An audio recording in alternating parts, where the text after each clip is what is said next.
Assalamualaikum warahmatullahi wabarakatuh. Halo teman-teman semua, perkenalkan nama saya Galbi Abiati. Saya mahasiswi dari jurusan Pendidikan Bahasa Arab semester 3 kelas C, Institut Agama Islam Negeri Syekh Nurjati Cirebon. Di sini saya akan menjelaskan sebuah materi pada mata kuliah pengantar pembelajaran bahasa asing.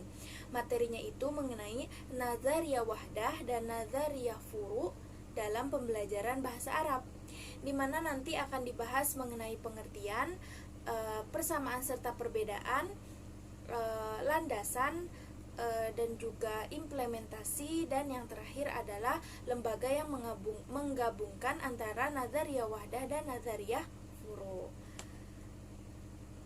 Selamat menyaksikan. Oke teman-teman, kita langsung aja ke pembahasan yang pertama, yaitu pengertian dari nazariyah wahdah dan nazariyah furu. Untuk pengertian dari nazariyah wahdah adalah sebelumnya Abdul Al-Alim mengatakan bahwa konteks pembelajaran bahasa Arab sebagai bahasa asing dikenal dua model teori. Sebagian ahli menyebutnya sistem, yaitu yang pertama, nazariyat wahdah. Nazariyat wahdah adalah sistem yang terpadu. Dalam sistem ini memandang bahwa bahasa sebagai satu kesatuan yang utuh dan saling berkaitan. Oleh karena itu, menurut sistem ini dalam struktur kurikulum hanya ada satu mata pelajaran, yaitu bahasa Arab, dan satu silabus, dan satu buku teks pelajaran, dan satu nilai hasil belajar. Seperti itu teman-teman untuk nazariyah wahdah. Lanjut ke nazariyah furu. Nazariyah furu adalah sistem yang terpisah-pisah teman-teman.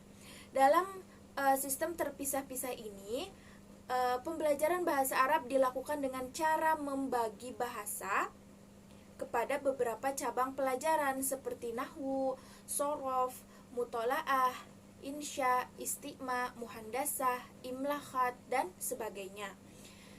Setiap cabang menjadi mata kuliah yang berdiri sendiri, dan setiap cabang memiliki kurikulum, silabus, buku teks, pelajaran, model evaluasi, dan daftar nilai tersendiri dalam rapot.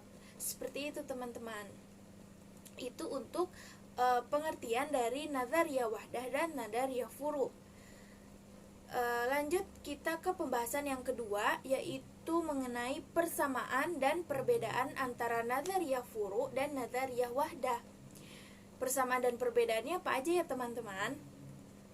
Untuk persamaan dan perbedaan saya menemukan masing-masing tiga. Jadi persamaan ada tiga persamaan dan ada 3 perbedaan juga teman-teman.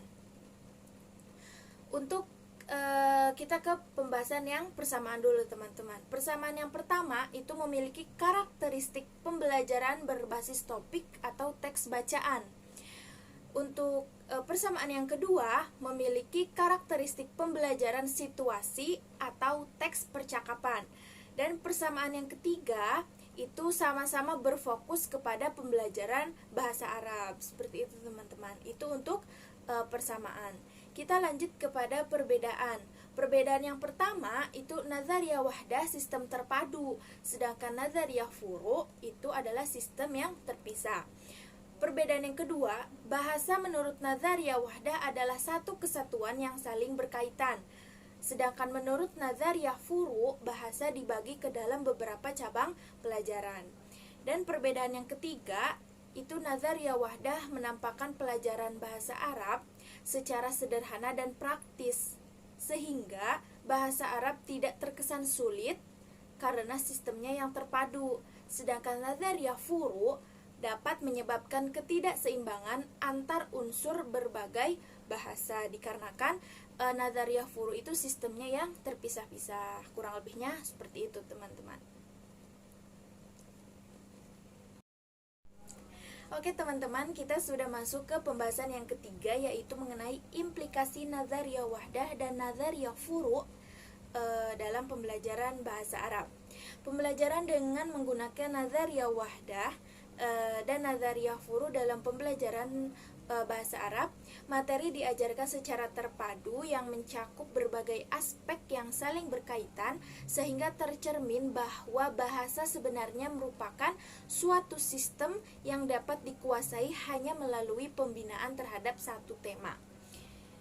Pelaksanaan teori ini biasanya diterapkan pada tingkat dasar sampai menengah dengan pertimbangan bahwa teori ini cocok diterapkan bagi pemula yang ingin belajar berbahasa Arab. Seperti itu teman-teman. Untuk contoh penerapannya itu dapat dicontohkan seperti ini. Teori ini sangat cocok diterapkan di sekolah dasar, sekolah menengah yang bercirikan agama. Yang dimaksud dengan bercirikan agama itu seperti sekolah pondok pesantren dan madrasah aliyah. Kurang lebihnya seperti itu teman-teman.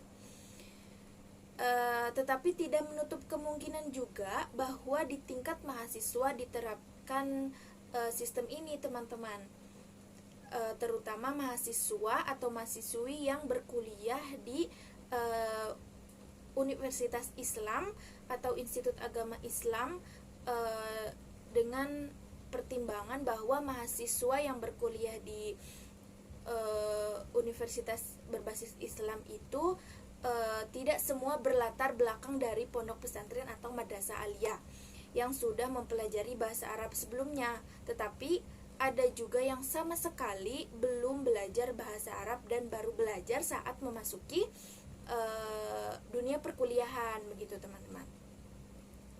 Ada contoh lain yaitu contoh penerapan sistem gabungan sebagaimana dijelaskan oleh Effendi KMI Gontor.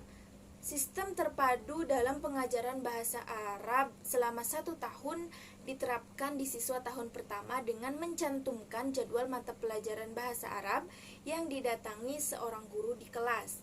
Namun dengan jumlah di luar jam belajar yang didatangi guru tersebut, diterapkan sistem terpisah-pisah dengan memecah pembelajaran bahasa Arab ke dalam beberapa mata pelajaran seperti nahwu, shorof, mutolaah, dan sebagainya teman-teman. Seperti itu.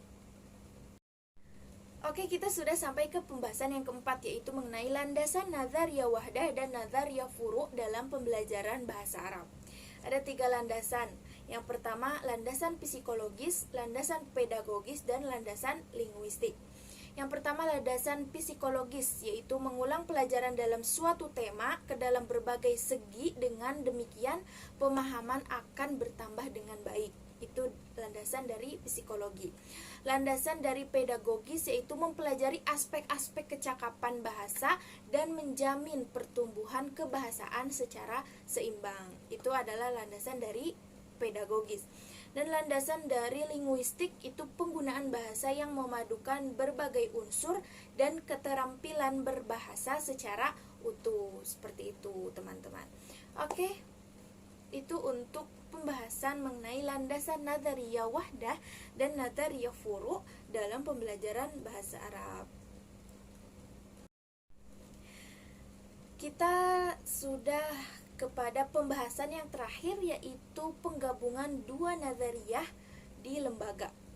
Lembaga yang biasanya dapat menggabungkan 2 nazariyah atau 2 sistem itu biasanya pada lembaga pondok pesantren ataupun madrasah aliyah. Mungkin memang tidak semua pondok pesantren, tidak semua madrasah aliyah itu menggabungkan 2 sistem ini teman-teman. Tapi ada salah satu bahkan beberapa yang menggabungkan 2 sistem ini. Seperti tadi yang sudah saya jelaskan pada implementasi, itu ada contoh dari penerapan sistem gabungan dari nazariyah wahdah dan nazariyah furu'. Seperti itu teman-teman. Baiklah, mungkin itu yang dapat saya sampaikan, dapat saya jelaskan. Kurang lebihnya saya mohon maaf, dan saya juga mohon maaf apabila ada kesalahan kata dalam menjelaskan. Kurang lebihnya terima kasih saya ucapkan. Wassalamualaikum warahmatullahi wabarakatuh. Sampai jumpa.